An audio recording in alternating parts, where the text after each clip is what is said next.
Physics में sir कुछ ज़्यादा कुछ नहीं बताएं, सिर्फ बेसिक पहले का टेस्ट ले रहे हैं अभी भी।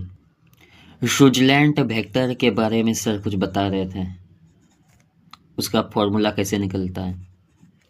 जैसे स्विट्ज़रलैंड वेक्टर में कोई क्वेश्चन दिया रहेगा इसे, तो उसका फॉर्मूला निकाल। आप लोगों को तो पता ही होगा, थीटा के सामने जो रहता है ऊपर पी होता है और उसके नीचे बी होता है, आधार होता है, और ऊपर जो रहता है एच होता है। ये क्लास 10 में ही बता दिया जाता है।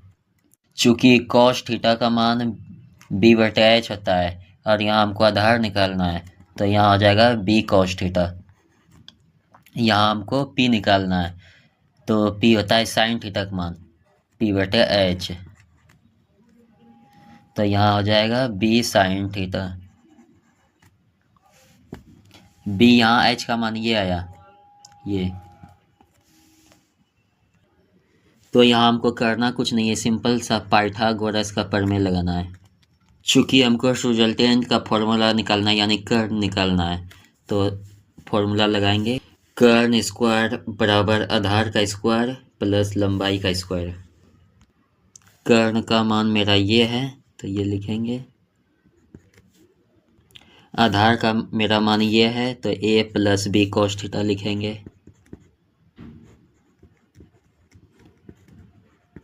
लंबाई का मान मेरा ये है, तो लिखेंगे यहाँ ए प्लस कॉस थीटा स्क्वायर को ए प्लस बी का होल स्क्वायर थीटा पे तोड़ेंगे, तो हो जाएगा A square plus B square. यहाँ बी का मान छोड़ दिया था। सिंपल सा इसका जो स्क्वायर है B square plus sine square theta में ऐसे ही रहने देंगे। यहाँ सबसे पहले कॉमन आएगा साइन स्क्वायर, यहाँ साइन स्क्वायर है, यहाँ कॉस स्क्वायर है, दोनों से फॉर्मूला बन रहा है, तो इसलिए दोनों के एक साइड लिख। चूँकि दोनों में बी है तो बी यहाँ कॉमन हो जाएगा। यहाँ इसका मान जैसे है यहाँ लिख देंगे,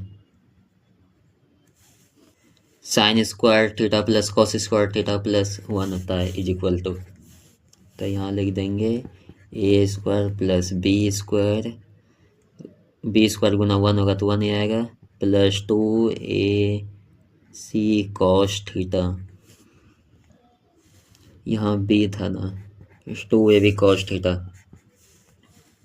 जब भी स्क्वायर हटता है तो यहाँ रूट आता है, तो ये सब रूट के अंदर आ जाएगा। A square plus B square plus 2ab cos theta, यही रूट।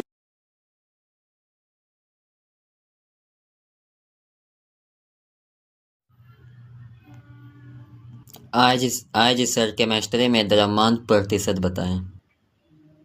द्रव्यमान प्रतिशत किसे कहते हैं? किसी विलयन के 100 ग्राम में उपस्थित उसके अवयव या सामान्यतः सॉल्यूट के भार ज्ञात करना द्रव्यमान प्रतिशत कहलाता है।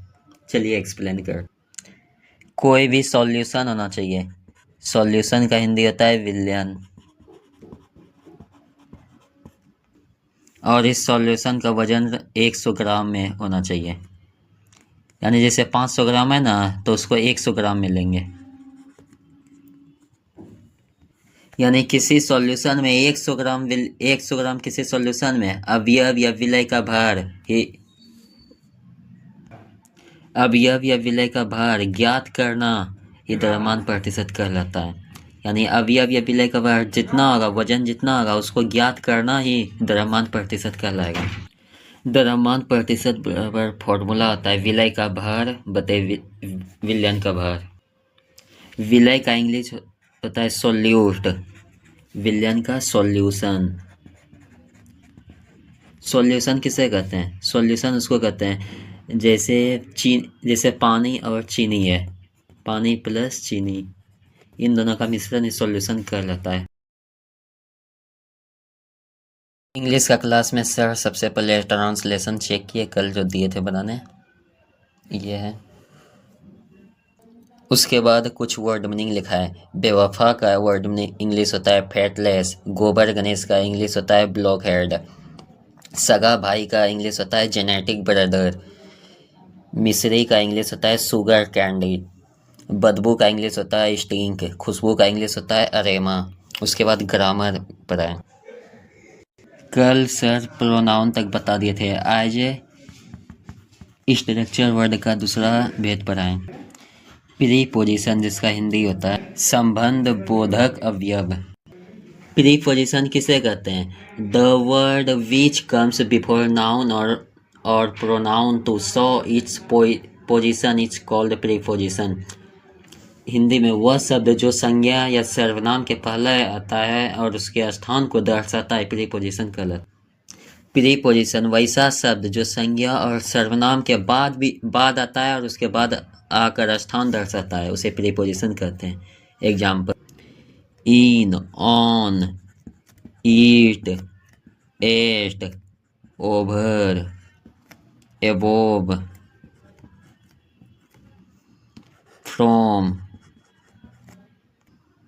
etc। उसके बाद आता है तीसरा भेद, कंजक्शन।